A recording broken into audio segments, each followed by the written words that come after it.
Hello ladies and gentlemen, Nsanity Games back with another Terraria all bosses video. This is Terra Laser Blaster versus all bosses. I'm not sure if I'm going to add other stuff afterwards this time or not, but let's get into it. This one is a pretty powerful weapon. It does 1.1k damage currently. I'm not sure if this is the one that its damage fluctuates or not, but it could be. It's one of those Terra weapons. And that guy died? No, not yet.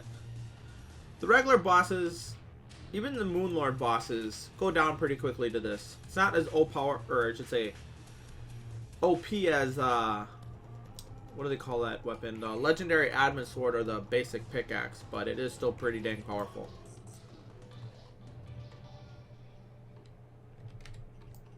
And I'm not wearing any armor other than the defensive stuff that protects against debuffs and stuff that allows me to move around a little bit. Nothing that really boosts the damage. You didn't keep that open for very long. The thing about the Moonlord fight with this weapon, its attack is kind of hidden. Like, if you notice, you could barely notice it due to the way the screen gets all distorted and whatnot. I mean, look at the damage it's doing right now. It's actually pretty powerful. I wonder why it's doing this much damage. I don't think it did this much damage before unless I wasn't really paying attention. This one's almost dead.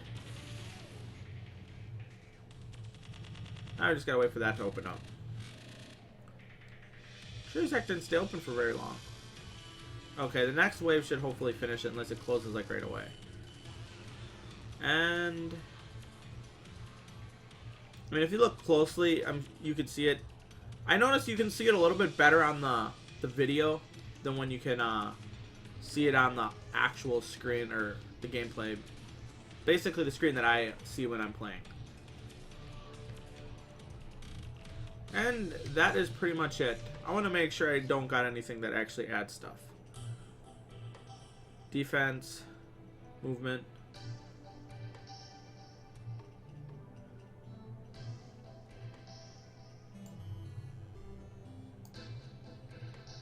Why does it seem to have dropped down?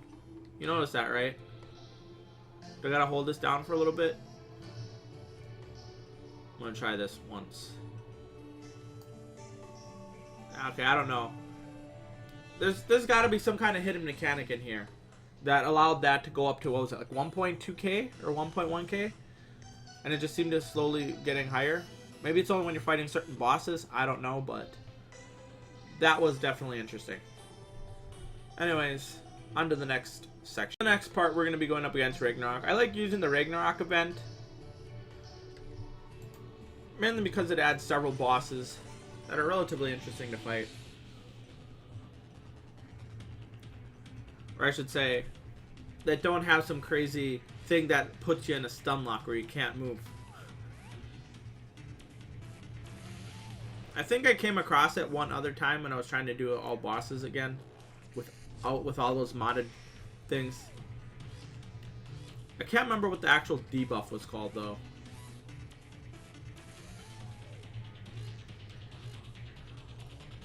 If I did come across it, I'd probably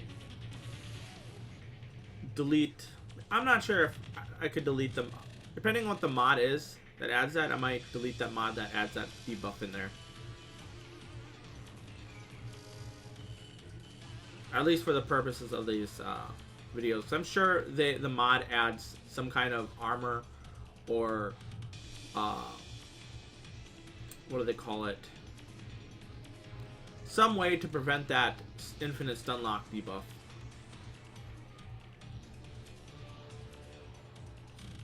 So now it's...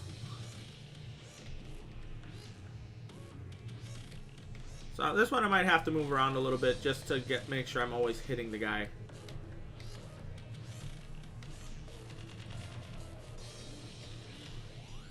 I'm sure you noticed that NPC that's over there. I got rid of him because I think he was actually killing some of the bosses for me The one that, so if you go to my previous all boss videos, he was helping at least a little bit, because when I tried to do this, I was killing the enemies much quicker than I normally would.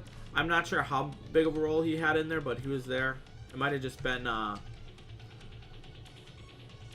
after this boss, I'm going to quickly check. Actually, you know what? I'm going to check now. Nope, it's 920. I don't know what the heck caused that to get a buff like that.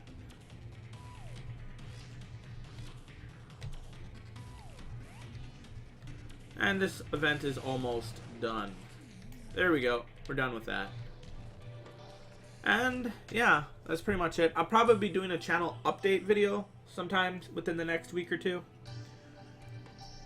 just to get your guys' opinion on stuff.